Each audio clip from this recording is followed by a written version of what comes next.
Hello everyone, and welcome back to Let's Play SaGa 2, Goddess of Destiny. Last time around, I finished up World 4, and now that we've completed all 3 dungeons there and obtained all the relics, I can now pass through this door here, which apparently requires 36 relics, which is just the number we have. So now we can head across the Celestial World to World 5. But before I get there, it looks like I'm going to have another run-in with this angel monster here who's going to offer me a trip to the Castle of Fate, and I'm going to take him up on it. Even though I don't have a Shining Jewel to give to Clotho, I can buy some additional threads while I'm here, and since I am trying to use those link attacks a bit more than I have in the past, I think it's a good idea to buy some. I also have well in excess of 2,000 MP right now, so I don't see running out of MP really being an issue anytime in the future, provided that there aren't any other uses for MP discovered along the way. So yeah, let's go ahead and just buy a ton of these friend links and then carry on. Looks like I spent about half of my MP there. Really, I was just going with the rhythm, not really counting it out. How many, actually, I might as well check now that I'm done.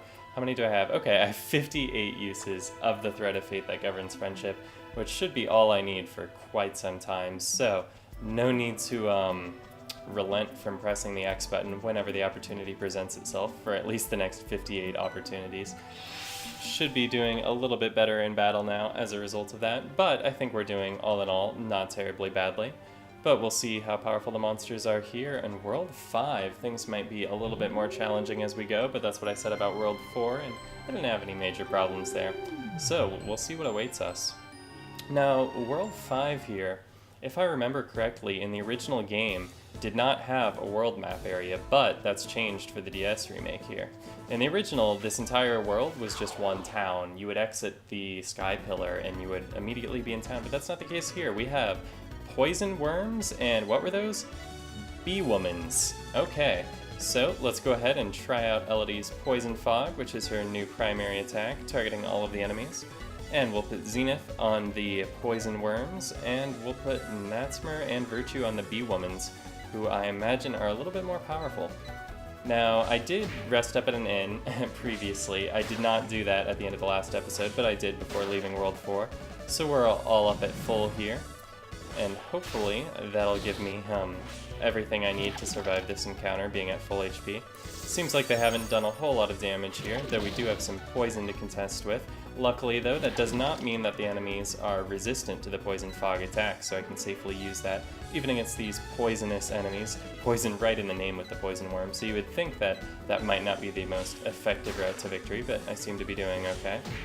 And I also seem to be doing okay without those threads. I was exaggerating a little bit when I said I was planning to use them at every opportunity, because we didn't need them at all here. But as I've observed in the past, world map encounters do seem to be substantially weaker than dungeon encounters, particularly in terms of the number of enemies per encounter. Anyway, max HP for Zenith, along with agility, very nice, and a little bit of Hero and a little bit of MP, as I've come to expect. Let's see what other sort of enemies we can encounter here as I head over to this excavation point. Hopefully not just another set of worms and bee women. No, it is not. It is apparitions. We have some ghost-shaped enemies here. So let's see how I fare against them, see whether they are resistant to physical attacks or not. That would be really unfortunate if they were, because currently my spellcaster happens to be asleep, but also because if you didn't have an Esper or a monster in your party, you would be pretty short on magic attacks in general. You would have to resort to using tomes for that sort of effect, but that doesn't seem to be the case. Physical attacks seem to work perfectly well against these ghosts, well, when they hit anyway. But these enemies are putting my characters to sleep, which is really frustrating because I'm down to only 2 of my characters at the moment. I probably could have used a thread there. Oh, dang. Yeah, and I probably should have because, oh, wow. Yeah, these apparitions are incredibly powerful, way more so than the poison worms and bee women. Well, Natsmer's awake though, so she'll be able to help out as we take on these last 2. If I do have the opportunity, yeah, I'm going to be using my thread to speed this up. Luckily, Virtue's immune to sleep, so he won't be suffering that effect, but Natsmer is not. And when you only have 1 character available, you cannot fall back on those threads. That's the one bad thing about friendship, is you can't do it by yourself. Continuing to put me to sleep, as long as that's all they do, that's perfectly fine, because Virtue is not susceptible at all to that, and he is susceptible to their dissolve. So let's hope that they just continue using sleep, because that's going to lead to success for me. Ah, I have to hit though. So I guess their ghostliness, their insubstantiality, their incorporeality is represented here by a high dodge chance, maybe? Or maybe I'm just getting unlucky. But anyway, Natsmer and Virtue made it to the end. No stat increases, but I did get 840 Kuro. And Repsira seems to have a little bit more MP to give out than some of her compatriots. So I guess if MP is my goal, then having a couple of characters not make it to the end of the fight is not the worst thing that could happen. Alright, so we have an excavation point here, and what is inside? Inventory was full. Fantastic. Well, that reminds me that I need to go into the menu anyway to do some healing, because that was a bit of a devastating run-in with those apparitions. What do I have that I can get rid of? I probably should have dealt with this back when I was in a town. Yeah, I have like this glass moon rabbit that I really should not be carrying around with me. Let's go ahead and trash these potions. I don't see myself needing the regular potions. I do have 2 high potions with me, along with all of Elodie's uses of cure, so those are probably not entirely necessary. I'll drop the rest of the stuff off when I get to town. And I get high potions, which is significantly less useful to me than the potions were, but not much of a difference all in all. There is another excavation point down here, so I'll be able to use up that other free inventory slot at this one. Hopefully getting something a little bit more useful to me than an eye drops this time around. At the very least, give me an antidote, because I can use that on the poison here. But no, just a gold nugget. Still haven't found a use for those precisely, though I imagine that they're intended to be sold. And maybe we'll be able to do that here at this town. What do we have? We have Guardian's Town. And there's another excavation point right here in the center of town, so let's check that out. And, well, actually, I'm not going to be able to get whatever is inside unless it's gold, or Kuro, rather. Yeah, inventory was full. Now, I wonder, this is interesting. I wonder what happens if I leave and come back. Is that treasure chest still going to be sitting there? Let's find out about that. If I go into this tool shop here, and then exit. This is a bit of an experiment. I'm scared it's going to disappear. Okay, good. The treasure chest does not disappear, and it doesn't even rebury itself. It just stays remaining where it is. So that's fantastic. That means that I can go drop up a couple of items here with this this goblin in charge of the tool shop. Let's go ahead and sell my 2 gold nuggets. That'll give me a total of 4,000 Kuro straight up, and then go back and see what was inside that chest. I can also drop some things off at the warehouseman, assuming that there's one at the inn here.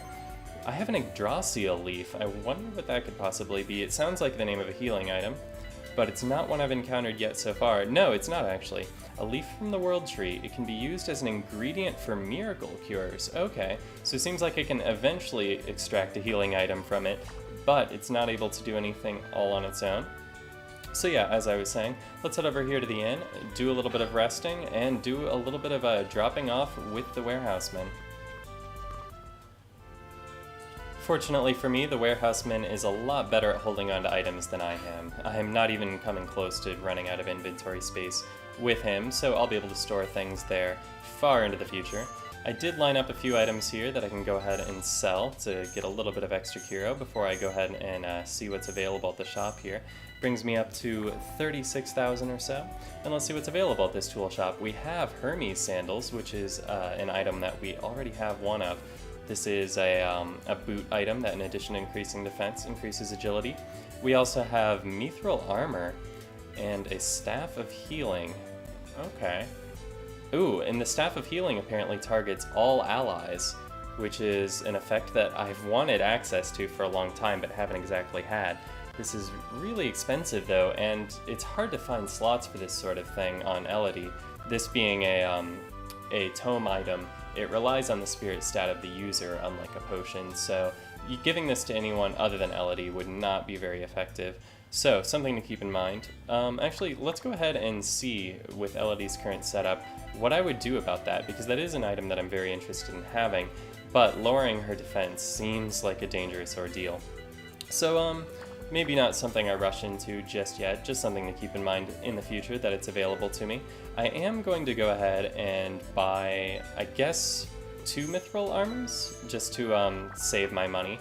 I am sure I need those defense bonuses on someone. Actually, let's start out with Elodie here. If I increase her bronze armor to a mithril armor, that's an increase of 10 defense, which is what compared to taking off this helmet? Okay, so what I'm doing here is I'm taking off Elodie's helmet and replacing it with the healing staff, but because I upgraded her armor additionally, I am still making a profit of defense, that is. But I didn't quite do the math correctly, so I'm going to have to sell her bronze armor and the mithril helmet she was wearing, and that brings me up to enough money to buy the Staff of Healing I need. Okay, so let's make that change. Elodie gets the Staff of Healing, and I still have one mithril armor to give to someone else. Let's see, Staff of Healing goes here, and I can sort that out later. But let's see, the next lowest defense is Zenith's, so we'll go ahead and increase his also bronze armor to mithril armor. So it looks like it's been a long time since I bought actual cuirasses, actual regular armor, as opposed to boots and gloves and things. So it's good that I've gotten the opportunity to buy them once again. This bronze armor worth a mere 37 kiro, yeah, clearly very outdated. So now that I'm back down to only 4 digits of cash, I think I've done all of the shopping I'm going to be able to do in this town. But I might as well go see what the inventory is here at the weapons store, just for the sake of knowing. What are we having today? Okay, we have a new whip, a new gun, a sword, a mithril sword, a lightsaber, a strike weapon. We have grenades, throwing coins, apparently a bow, and this is a new spell, a break tome. This is a magic book that contains the secrets to mastering the break spell. Petrifies the enemy, which is something that we've seen done to us quite effectively. So it might be nice to have as an offensive spell, but not something that I can afford right now. What are the grenades exactly? Okay, this is something that targets an enemy group. Good to know. But like the semi-machine gun that we have equipped to Natsmer currently, it does not have a weapon proficiency type associated with it. So now that I've done all of the shopping, let's find out what exactly is going on in this town. Seems that shady characters hang out at the bar here, so sounds not too different than other places we've been to, but it seems especially appropriate for this almost Western-themed town.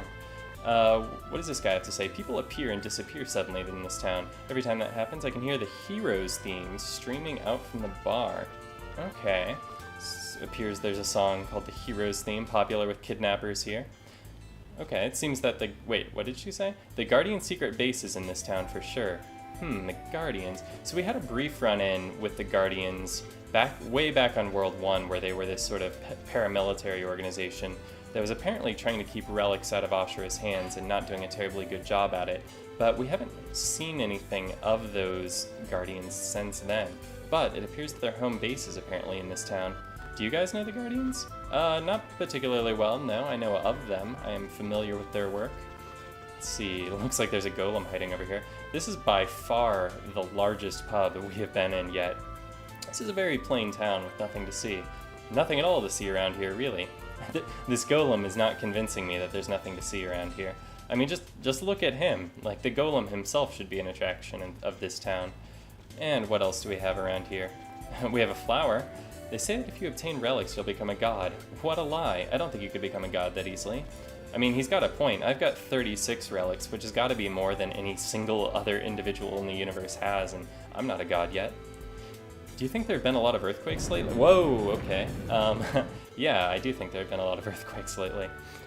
I guess if you divide my relics among my 4 characters, it makes sense that no one of them individually would have ascended to godhood yet. Drink here is 100 kira, which is a little bit stiff, but I'm sure that there's some good rumors here. Use the jukebox. Use the jukebox. Right. I give you 100 kiro, and you're just trying to extort me for another 1 kiro by getting me to use your jukebox? I see what your game is. Well, lucky for you, Arato's not in this town, so I have to pay to hear music. Let's go ahead and listen to Eat the Meat. That's always a good one. Okay, now, in all seriousness, what we're supposed to do is listen to the Heroes theme.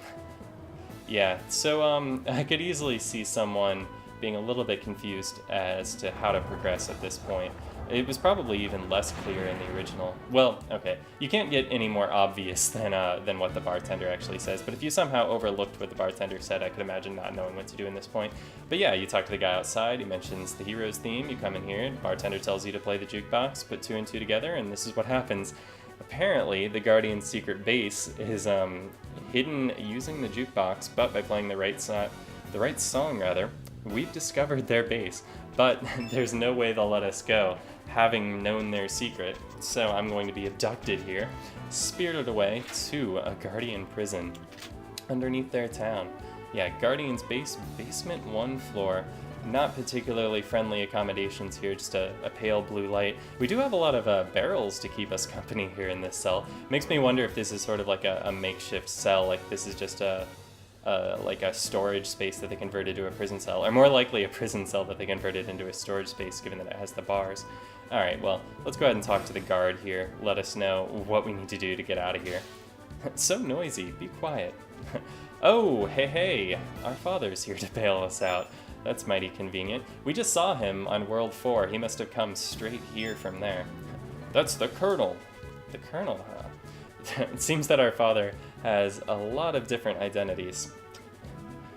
But that's only useful to us, given that we can run into him in many different places, and he's almost always doing something helpful for us. Breaking us out of jail, helping us fight monsters, giving us relics, cheating on our mother. Oh wait, that's a bad one. Okay. Oh, we have an event here. Gonna go ahead and see a testament to our friendship. While Elodie is talking to the guard in the background, the other 3 characters are having a conversation here. But they're still addressing Elodie in the second person, despite her not being a part of this conversation. Anyway, Elodie's dad is amazing. Well, Elodie is great too, right? This won't change the friendships between Elodie and us. I don't see why it would. Her father being the Colonel doesn't really have any bearing on their relationship, but it's good to know that that they're not going to let it change their opinion of her at all.